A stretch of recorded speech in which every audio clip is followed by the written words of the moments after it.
las lecturas que fueron compartidas, vamos a empezar por Samuel, el profeta Samuel,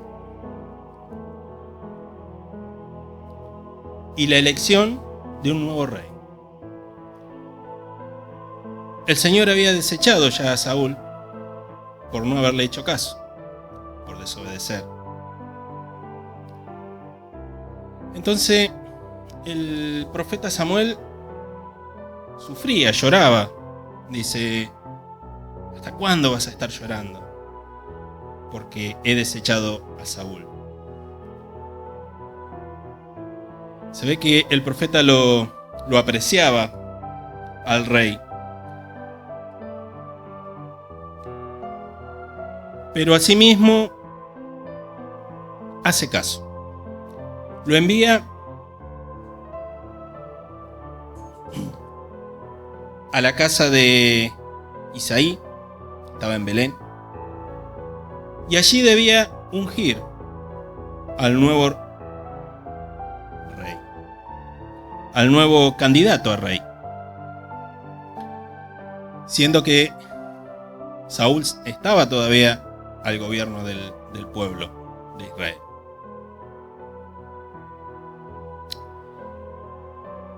La lectura es interesante desde el punto de vista de las características que reúne el nuevo candidato a rey.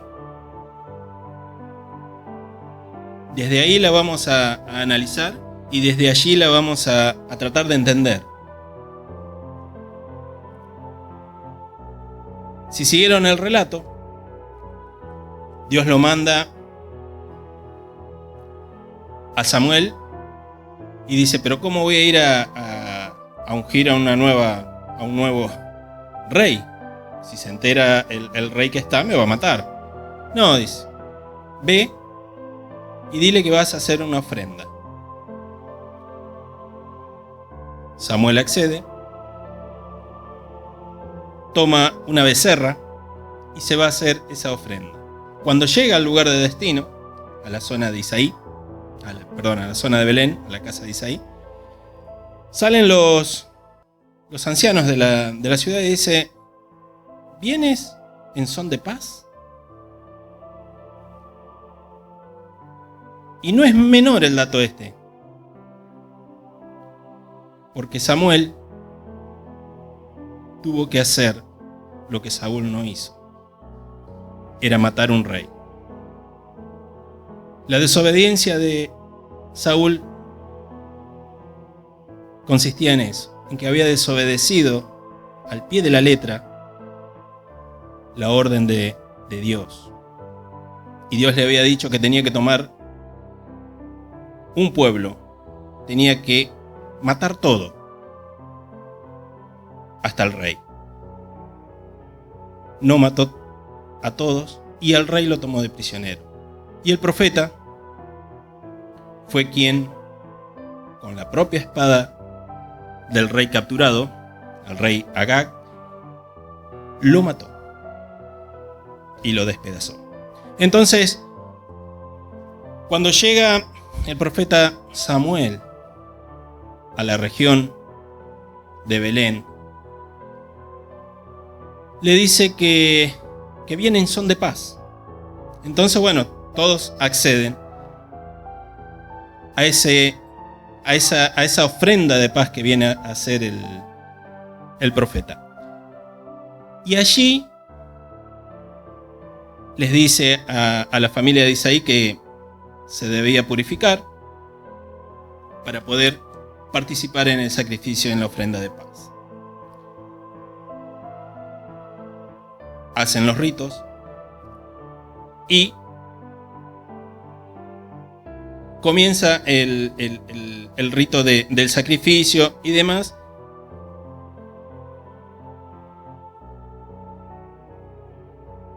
Ahí recién el profeta les dice el verdadero motivo por el cual ha llegado, que él fue a ungir a uno de los hijos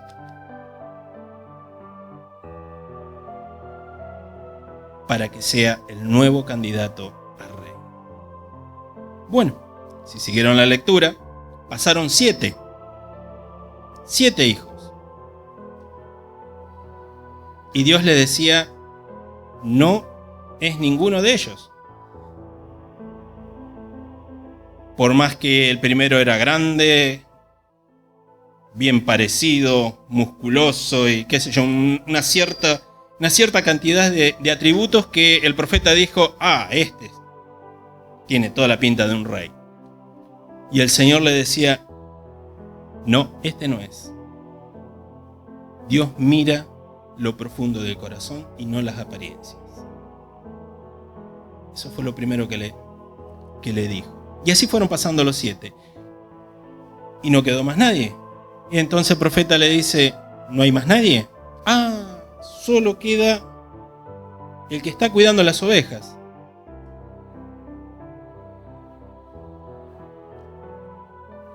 Bueno, mándenlo a llamar, porque hasta que no venga, no vamos a proseguir. Lo mandaron a llamar y viene el joven David. Y era joven casi niño, 10, 12, 15, no mucho más que eso, años de edad.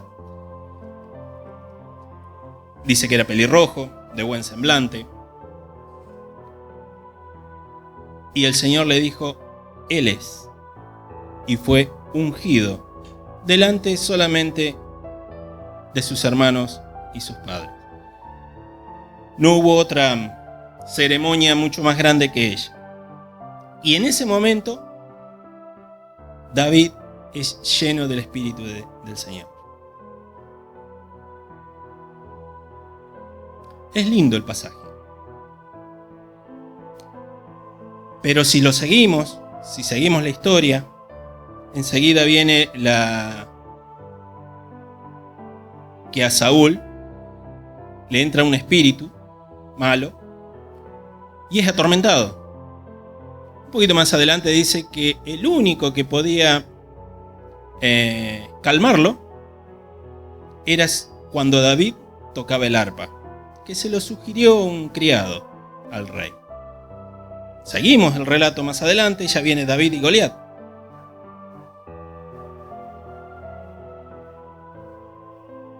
Pero lo que me llama la atención a mí acá es que David, siendo el ungido del Señor como futuro rey, siempre vuelve a cuidar las ovejas de su padre.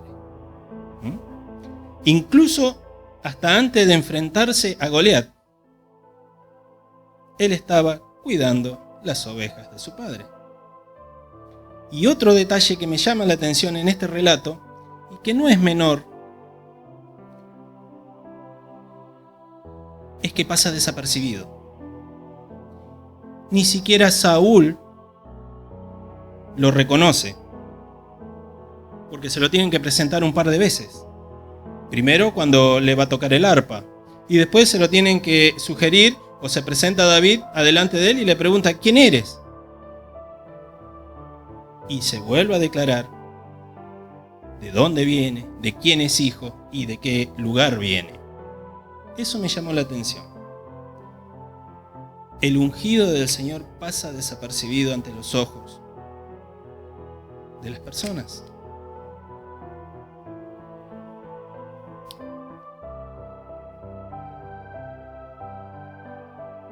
Y después caemos en el Salmo 23. ¿Quién escribió el Salmo 23? Y la mayoría de los salmos. David. Ya siendo instrumento de Dios en sus manos. El Señor es mi pastor. Pero habla con una convicción, con un conocimiento de causa. Él había sido pastor de ovejas. Pero acá cambia los personajes. Él se pone como oveja y a Dios como el gran y sumo pastor. que suple todas las necesidades, que nos cuida,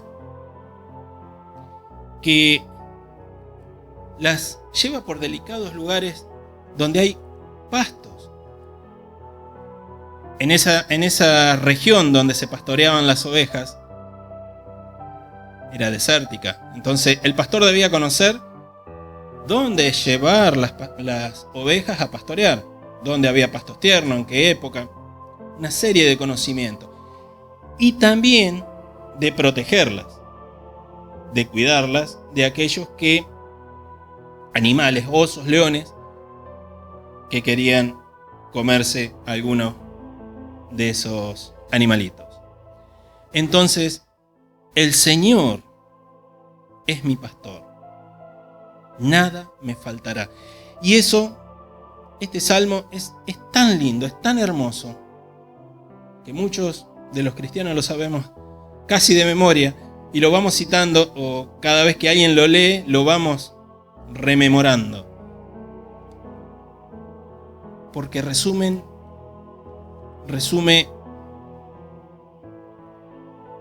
tanto la vida del cristiano y en esa relación personal con nuestro Señor por medio de Jesucristo.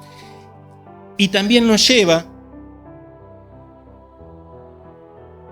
a recordar a Jesucristo, el buen pastor. Es la esencia del mensaje del Evangelio. El Señor es nuestro pastor, el que nos cuida, el que nos da la vida, el que dio su vida para salvarnos, para protegernos de todo lo malo que nos rodea. Él dio su vida para que nosotros podamos tener vida abundante y eterna.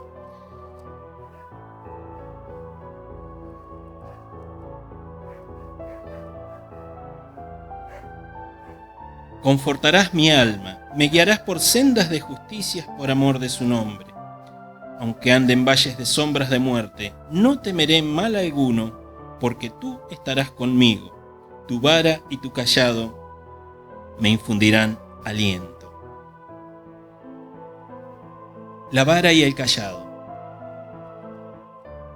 son los instrumentos que el pastor normalmente usaba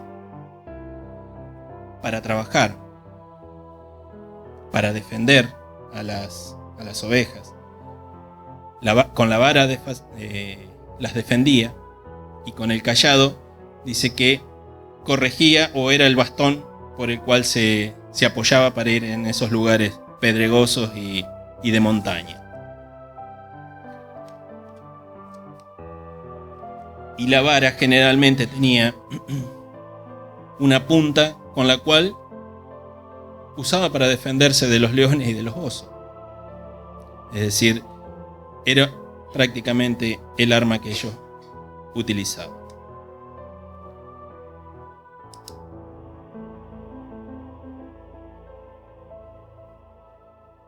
Y después tenemos este relato hermoso de este milagro que ha hecho Jesús con un ciego.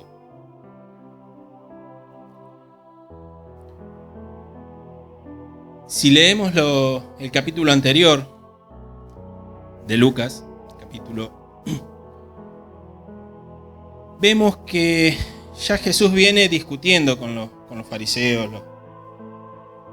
los escribas, ya viene enseñando muy, muy rigurosamente, y viene discutiendo con los personajes que, en teoría, debían reconocer las señales. Y Jesús lo que estaba haciendo era señales. Todos sus milagros eran señales. Todas sus enseñanzas eran señales.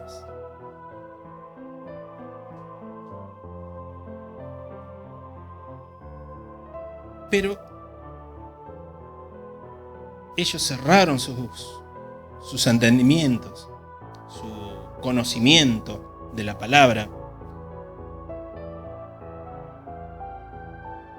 Y trataban de ponerle más carga a la gente, más carga de la que podían soportar.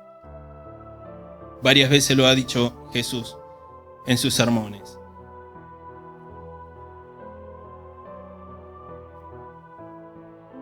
Y Jesús dice, después de una controversia en el templo, que casi lo apedrean por las cosas que estaba diciendo, sale de entre medio de ellos. Y inmediatamente viene este pasaje donde Jesús le da la vista a este ciego de nacimiento.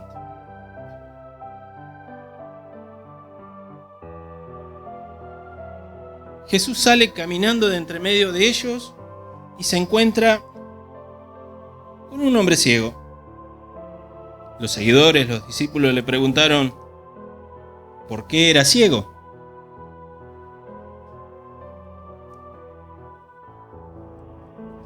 Si era por el pecado propio o el pecado de los padres.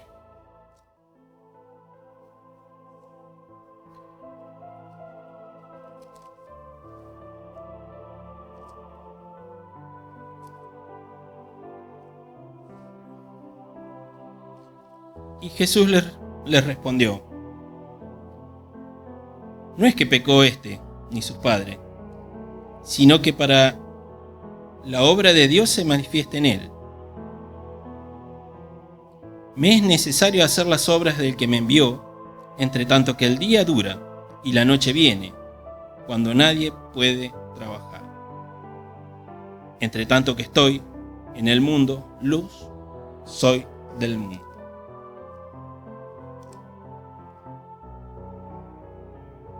La inquietud de los discípulos puede llegar a ser valedera, es decir, querían saber, ¿esta persona está ciega por sus propios pecados o por los pecados de los padres? Y Jesús es claro cuando responde. En Isaías 35:5 dice lo que Jesús le responde. Es para que se manifieste la gloria de Dios. Los ciegos verán, los cojos andarán, saltarán, con milagros que nadie había hecho, como dice el mismo ciego un poco más adelante cuando lo interrogan los fariseos, con cosas extraordinarias que nadie había podido llegar a hacer hasta ese momento. Entonces la gloria de Dios se estaba manifestando.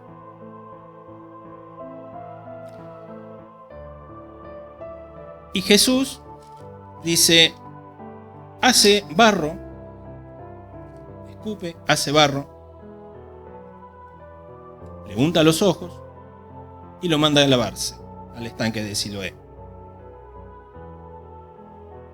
Este hombre hace lo que le pide Jesús, en ningún momento lo ve, es ciego. Cuando se lava los ojos recupera la vista. Y Jesús sale de la escena. Sale de la escena y vienen todos los cuestionamientos al hombre.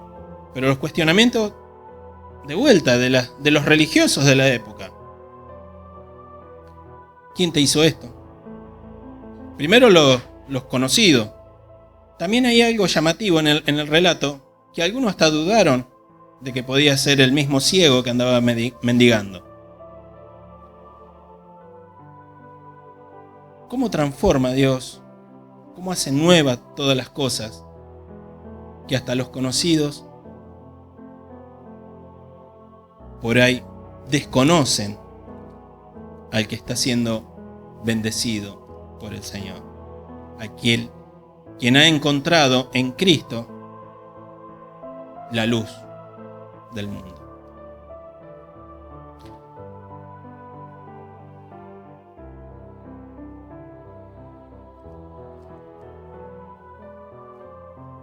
Como veníamos diciendo, algunos dudaban de él, de que si era o no era el ciego que siempre andaba mendigando. Y algunos le preguntaron: ¿y cómo te fueron abiertos los ojos? Aquel hombre, que se llama Jesús, hizo lodo. Me untó los ojos y me dijo: ve a Siloé y lávate. Y fui y me lavé, y recibí la vista. Entonces le dijeron: ¿y dónde está él? Y él dijo: no lo sé. En ningún momento había visto a Cristo, a nuestro Señor Jesús. Jesús sale de la escena y él empieza a ser interrogado, interpelado por las autoridades, por los amigos, los conocidos, por todos, ¿no? A tal punto que llaman e interrogan a los padres de este hombre. Pero eran tan severos los castigos en ese momento, que era la expulsión de la sinagoga. Y la expulsión de la sinagoga significaba que dejaban de participar en la vida social y religiosa de los judíos. Era muy complicado el tema de la expulsión de una sinagoga. Entonces los padres, cuando son interrogados, medio como que dice: es grande, pregúntenle a él. Este es nuestro hijo, pero ¿cómo recuperó la vista? Nosotros no lo sabemos. No dice el pasaje si este hombre había estado con los padres, que les hubiese contado cómo había sido. No dice. Pero los padres, el padre dijo: es grande, pregúntenle a él. Y se liberó de la responsabilidad de poder tener un compromiso mayor ante las autoridades religiosas del momento.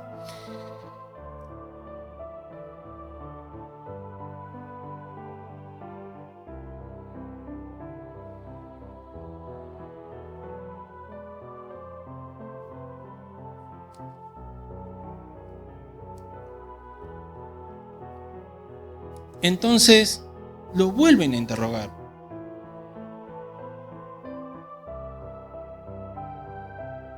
Lo vuelven a interrogar, ya que con los padres no obtuvieron ninguna respuesta.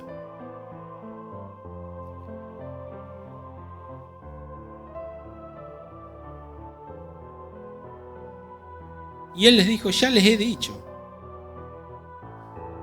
pero no han querido oír. ¿Por qué lo quieren oír otra vez? ¿Queréis también vosotros hacerse sus discípulos? Y ahí fue donde se enojaron del todo los fariseos, lo expulsaron, le dijeron de que ellos eran seguidores de Moisés, que hasta ahí ellos podían entender, pero lo que estaba ocurriendo en ese momento no lo podían entender.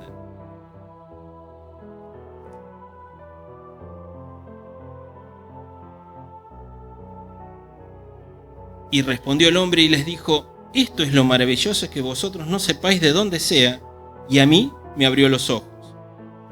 Y sabemos que Dios no oye a los pecadores, pero si alguno es temeroso de Dios y hace su voluntad, a él oye.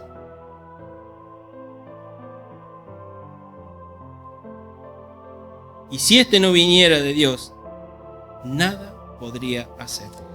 Ahí está testificando el ciego que recobró la vista, que había recibido algo muy grande, pero él no sabía quién era Jesús.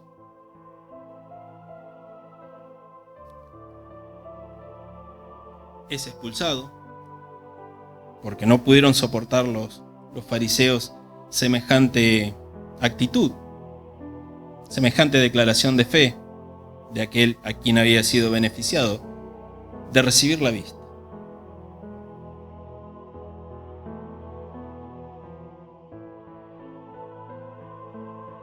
y vuelve a entrar en escena Jesús. Nuevamente viene Jesús y se encuentra con el hombre. ¿Qué ha ocurrido acá?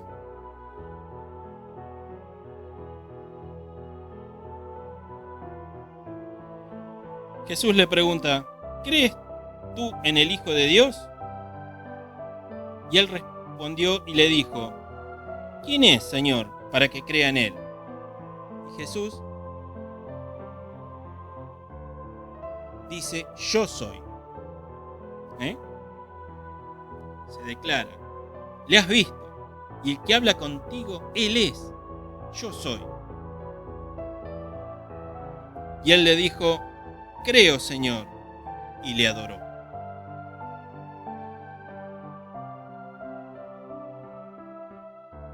Es hermosa la actitud que tiene esta persona que ha recobrado su vista, porque ni bien se le presenta a Jesús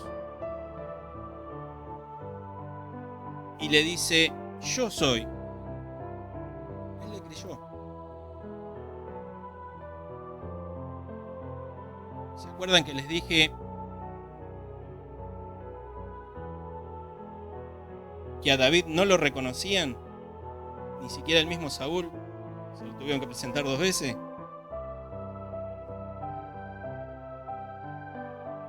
Este ciego no reconoció su voz. No reconoció la voz de Jesús.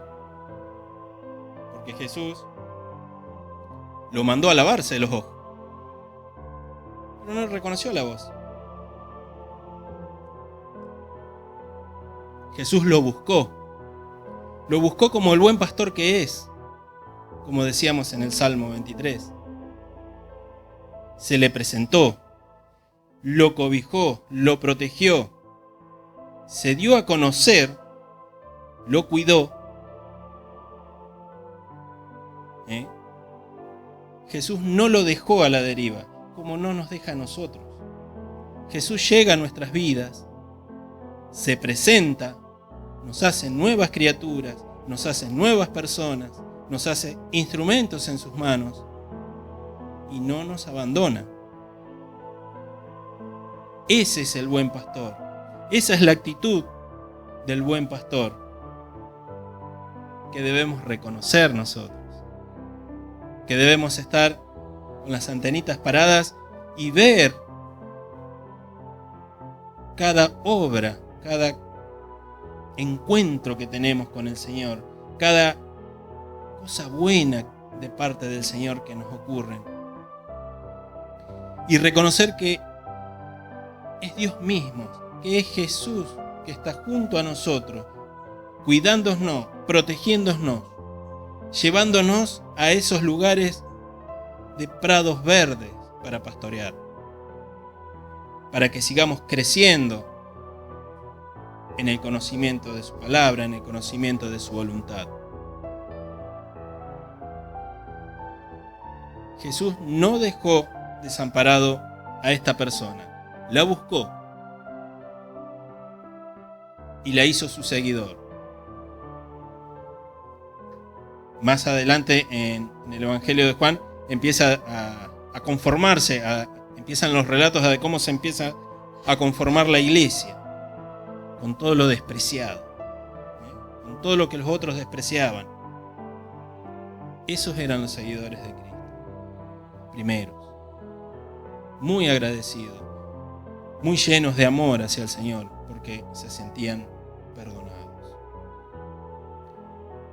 Para juicio he venido yo a este mundo, para que los que ven no vean,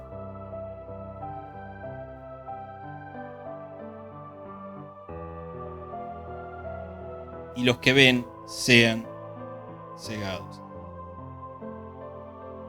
Para los que no ven, vean, y los que ven sean cegados. Entonces algunos de los fariseos que estaban con él, al oír esto, le dijeron: ¿acaso nosotros somos también ciegos?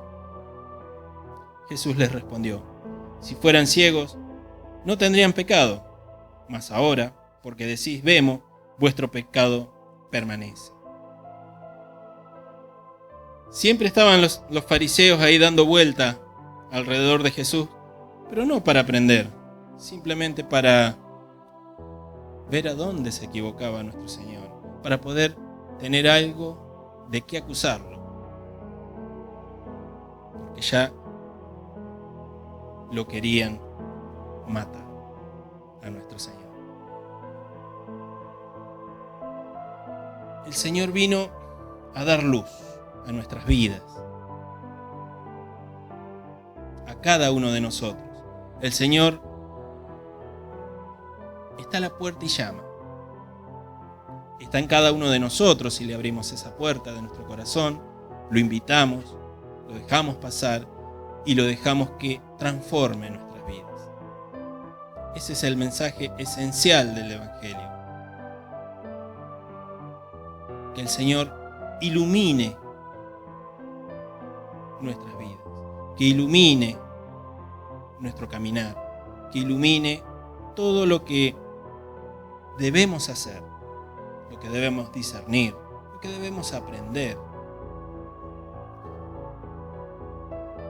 para poder ser instrumentos en sus manos, para tener vidas ordenadas, para tener vida feliz, para tener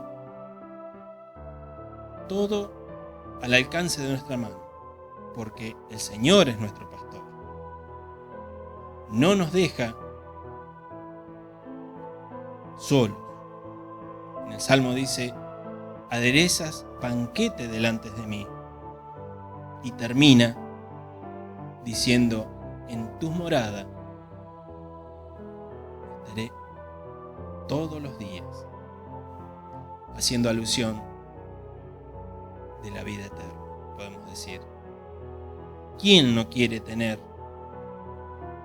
una vida eterna junto al Creador, junto a Dios Padre, junto a Jesucristo, que dio su vida para que tengamos la oportunidad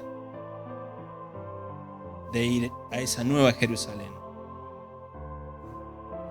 Así que, hermanos y amigos, ese es el desafío: reconocer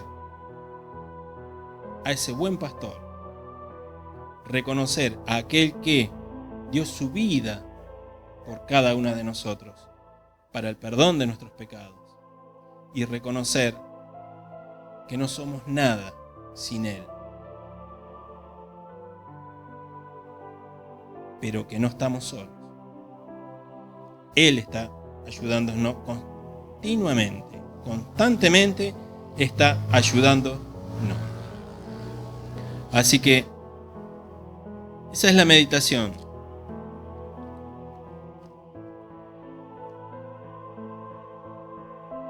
Y les dejo ese pensamiento de que cada hombre grande de la Biblia